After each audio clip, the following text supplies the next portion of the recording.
It's been said that every quilt tells a story, and it's so true. But I also believe every quilter has a story to tell.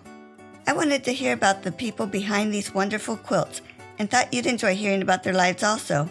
Welcome to A Quilter's Life.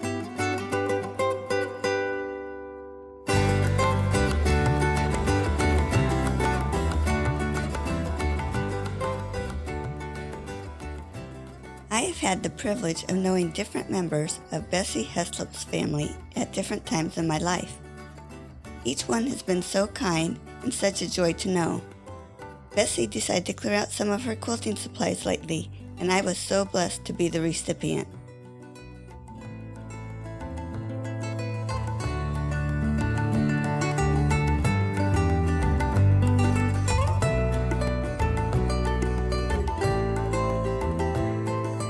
I am so excited to have Bessie Heslop today.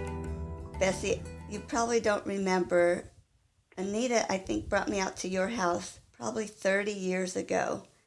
I don't know what it was for, a baby shower or some party like thing. And I just remember meeting you and Anita's sister and thinking, this is such a wonderful family. How can I be part of this family? It was just so neat to meet you. So I am thrilled to visit with you today and find out your story. Thank you. If we can go back, could you tell me where you were born and raised? I was born along the edge of Lawrence Township, February 17th, 1935, in the house that my father built. Oh, neat. And do you have special memories of growing up in that house? Well, when I was small, we had not very much gas part of the time, so we had a wood stove, and part of the house was kind of shut off most of the winter time.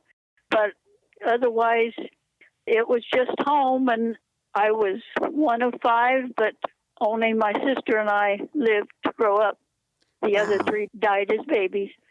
And we walked a half mile to the bus because that's just the way it was. Lots of times when we was little, our dad would make a track through snow and walk with us. As we got older, we didn't need that, but we did walk a half mile to get our mail and paper and to get to the school bus. Neat. And what was school like for you? Well, I went to the Moss Run School for my first grade, and then they closed that, and I went to Lawrence, and I graduated from Lawrence in 1953. It was a class of 14 of us, 4 boys and 10 girls. And I was fortunate in that I think I liked school well enough and was able to do good enough that I was on the honor roll most of the time. And my best friend and I were tied with our grades when we was in high school, which was just wonderful to be. Both of us had the same average grades from the years of high school. Yeah, neat. And she's passed away now. There was me and 2 others that were very close all through high school, and they are both gone, so that's the way life is. But just knowing they're gone, hope to meet them again one of these days over there. Yeah. Did you meet your husband in school? We rode the same school bus. I had known him, but he missed a lot of school the first year he went, and so he was behind me. He was just another one of the fellows on the bus as far as I was concerned back then. His mother said that he talked when he was a few years younger that he was going to marry me, but I didn't know that then. But it was after we had both graduated and were working in Marietta before we started dating. How neat. I guess he was just one of the other boys when we was in school. I bet his mom had fun telling you that story. I imagine she enjoyed that. And he had two sisters, and I heard tales about him from them once in a while. They're both gone. Yeah. Well, one's gone and one isn't, but of course he is. Yeah. But his mother did tell me later that he had said he was going to marry me. So I guess he knew what he was doing, didn't he? But we had 54 years together. So you raised, is it 3 or 4 children? We had 4 children. Okay. We had a son, and then we had 3 daughters. And, well, you know who Anita was. Mm-hmm. She passed away in 11, and my husband in 12. Wow. 2 right in a row. That had to be really hard. I cannot imagine losing a child. Well, Anita had lots of physical problems. She had water on the brain when she was 10. And she did have several different physical problems, but she never seemed to lose her happiness. She would recover and keep going. And when she passed away, she had had a cold, and the day before, she said about going to the doctor, and they said, let's see how you are in the morning. And that morning, she wasn't better. She was a little worse, and they took her up to the hospital. They called us from the hospital and said that she was there, and when we got there, they said they was taking her to Columbus, and she died. Wow. Right after they got to Columbus, before we was able to get there. It was so sudden, but once it's past, you're glad it wasn't long for her. For her, yeah. And she was always wonderful to be around. She was kind of happy-go-lucky, wasn't she? She was. Yes. We had some good conversations. I just enjoyed being with her. I'm not surprised. Well, I was the youngest grandchild on both sides, so you know Thelma. Yeah. And her 2 brothers, her Haroldine is just a little over a year older than me. And then Dale, after our grandparents died, they moved from where they lived to the home place, which was about a mile from where I grew up. So from the time I was 8 until, well, all my life, from then on, they was our neighbors. I'm thankful that I still have some cousins. Yeah. And then my dad's grandpa, he and his wife is the one that came from Germany in the 1830s. Uh-huh. They came to the Wheeling area, and then they came down to the Marietta area.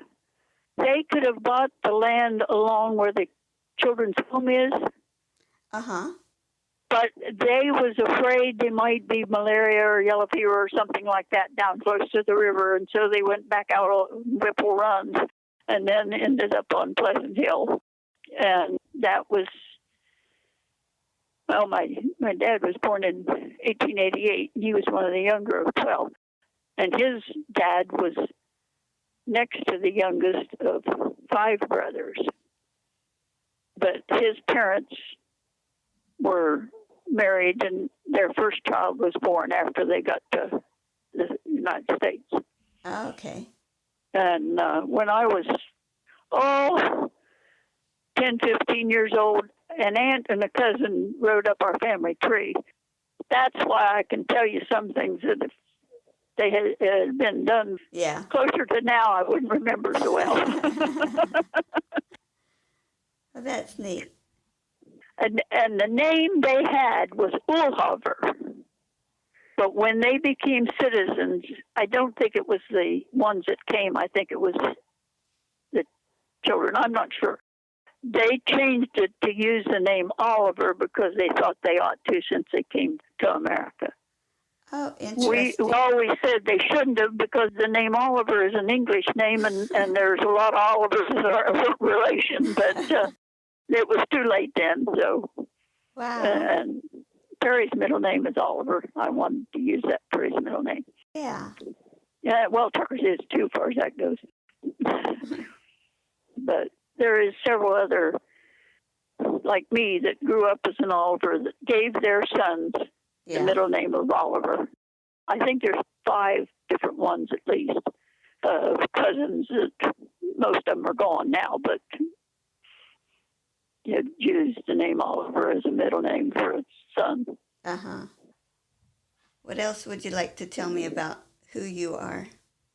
Well, my sister worked in the treasurer's office, and they had a lady that had a 14-year-old daughter that she didn't want her to stay at home all summer.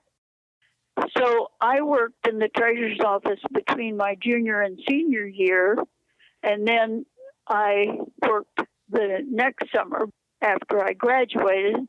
And before I had a chance to go look for another job, my boss told me that I should go over to the First National Bank and talk to them. And I started there then a couple of weeks later at the bank, and I worked in bookkeeping. Then I worked at the desk, which is where you get the mail and you run around all over town and you do things, all the odds and ends. And then I became a teller, and for maybe 3 years, I don't remember exactly, I worked at the first drive-in bank at the back of the First National Bank building there on Putnam and 2nd. Wow. It was a smaller bank at the time, but it was very interesting, and I got to know a lot of different people because of working in the bank and meeting people daily. Yeah. And there was another lady who had worked there, and she had a new baby, and that's when the rest of the time I worked at the bank, I worked at the drive-through window, and that was always interesting. In fact, one interesting thing was when Marietta had the premiere for the movie Battle Hymn. Yeah. They had a lot of some airplanes and different things in that B&O parking lot for that period of time for people to be able to go see. And that was interesting to see the people doing that too. Yeah, what an exciting time that was. Yes. I liked my work. I took bookkeeping in high school. I didn't have a clue what I was going to do, but it seemed like every job I had, I didn't have to go look for. It just came my way. Yeah.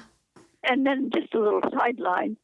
My mother's uncle had worked in the bank in Williamstown. Now, I never saw the man. He died before I was born or when I was just real little. I don't remember which. But he was one of the head ones in the bank in Williamstown. Huh. Seems like it was just in the blood to do things like that, I guess. It does seem like that some ways. And then a friend of mine wasn't going to be able to work longer at the Board of Elections, so I did that for about 20 years. Oh, wow. Worked at Lower Newport, and then a couple years after that closed, I worked different places, but I enjoyed that very much. And I have only missed voting one time in all the years that I've been able to vote. There was one time when, after I was married, that we didn't go vote because it was trustees. We just moved there and we didn't know who was best and we didn't go. So that's the only time I haven't got to vote in all my years of being able. Neat. That is so neat. It's so important, too. It is. I know everybody doesn't think that, but it is. Yeah. You still live out the same way. How close to your childhood home are you? It is a little over 20 miles from. I was born and raised on the edge of Lawrence Township next to Liberty.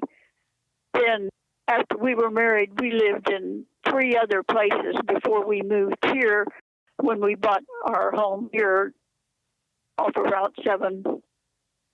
See the high river every day. I assume most days that's pretty beautiful. Well, it is. Of course, the trees, you don't see it lots of times or don't think about it day in and day out, and then you hear something and you do, and have seen some high water. And they told us when we bought our place that the 37 flood got to the basement door, so far I never have had to worry about it getting in the house, but I've seen a large river a few times when it was up. Wow. Well, besides quilting, tell me about the other crafts that you do or have done. Well, I embroidery. Several years ago, I did a few paint by number things, but I haven't done that for a long time. I make latch hook rugs. Now, they aren't the kind of rug that you have them get wet, but I enjoy doing that, and I enjoy embroidering. And I make puzzles, and I read. I have been reading, I guess, ever since I learned to read, because our second grade teacher kept a record of every book everyone in our class read. And it's been a long time ago, but I think it was 170-something books that I read, and I didn't read the most. There was 1 or 2 that I'd read more, but Wow. I wouldn't know how many of it hadn't been for that list, and I don't have the list anymore, but it was right around that. And that was in 1 year, right? In the second grade. Wow. I guess I've been reading ever since.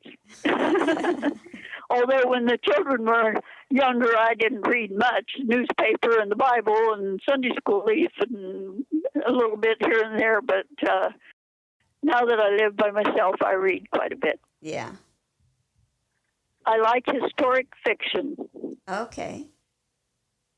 A little bit, a book here and there that's not that, but I like historic fiction. Yeah. Do you have a favorite author? One in particular is Grace Livingston Hill. Mm-hmm. And that is the one I'd pinpoint most. There is no one else comes quite to her. Yeah. Because if I haven't read one of her books for 3 or 4 years, I can read it again. Uh-huh. Do you remember who introduced you to quilting? Oh, my mother quilted a lot. I haven't quilted a lot. I can quilt here because our living room is large enough that I can have the quilting frames on one side and we could get through okay. But I have not quilted near as much as I have made quilt tops. Yeah. I did make each one of our kids quilts that I tied instead of quilted, and our grandkids. Yeah. And we had 4 children and 8 grandchildren. And I have 8 great-grandchildren, but Wow. all of them haven't got quilts. So out of the quilts you made, do you have a favorite? Oh, I don't know whether I have a favorite, but my mother made one. I think there was 12 blocks, and they were butterflies. Nice. And yes, I made one, but the one she made that was always so special, they were yellow butterflies with the black edge embroidered around the edge. Uh-huh. And it's the one that I always think of because it was just special with all those yellow butterflies. They'd be 3 and 4 rows with 12 blocks. And she made ones with different colors, but the one she made that always stood out was that one with the yellow butterflies. The ones I made the kids, though, mostly were just pieces of material cut out and sewed together and made into blocks or rows, not special patterns. Uh-huh. So Did you do that by hand or on the machine? I sewed them on the machine, almost all of them. Once in a while there'd be something, but almost all of them were sewed on my old Singer sewing machine that's a treadle. It didn't electric. Neat. Do you have a favorite tool that you used in your quilts? No, not. I still have quilting frames that my dad made. Oh, nice. But other than that, no. Did you sew other projects besides quilts? Yes, when our son was small, I made him a pair of pajamas, and I know that it wasn't in the best shape, but I took home ec at school. And I gradually got to sewing more. And I guess my biggest projects, I made all three of our daughter's wedding dresses, and Jill wanted a train on hers. It wasn't a very long one, but on my old sewing machine, the extra pieces, there was one that I could hem it with that piece on the old Singer sewing machine. So I didn't have to do it just all by hand. Uh-huh. But I made the girls' wedding dresses. So it improved quite a bit from that first little pair of pajamas I made Terry. But I've always enjoyed sewing. And I've fixed things for different people and made a few thing or two for two or three of friends of mine. But it was mainly just for my family. Yeah. What was your worst quilting experience? I can't remember specifically, but I know I had to take some stitching out of one, and it's been so long ago I can't remember details, but once you get something made, you want to leave it clean. And I had to take some, like part of a block out. Yeah. I don't remember details about it, but I do remember having to do that. Isn't it amazing? Sometimes we can't remember the details, but we remember that feeling. Yes. Well, with your quilting and sewing, what kind of a tip would you give to others? Possibly don't give up just because it doesn't look the really best the first thing you try. Mm-hmm. If you think you enjoy doing it, keep trying. It'll get better. Yeah. That's great advice. Is it anything else you'd like to tell me about that you would love for your family and friends to know about you or about your life? Well, when I was 6, I think, my sister went forward at a meeting, and I probably went because she did. I really think that it was when I was 13 that I accepted the Lord. And while I know I haven't done near as much as maybe I could have, I'm thankful for the training of going to church when I was young and of accepting Jesus as my Savior. And there isn't anybody that I would wish didn't do that. Mm-hmm. Most of my family is saved. And of course, if I can't say for sure about some, I hope they will be in time. Yes.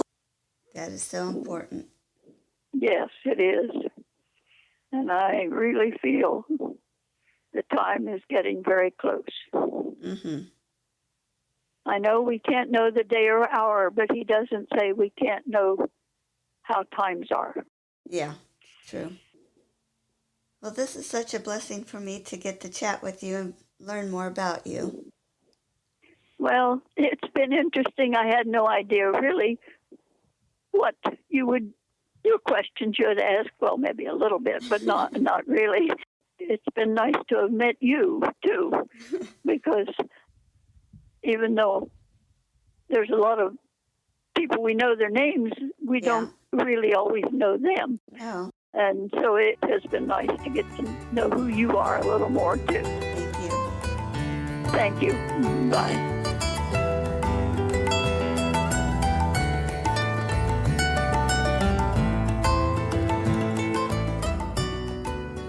I'm so glad you joined me for this episode of A Quilter's Life.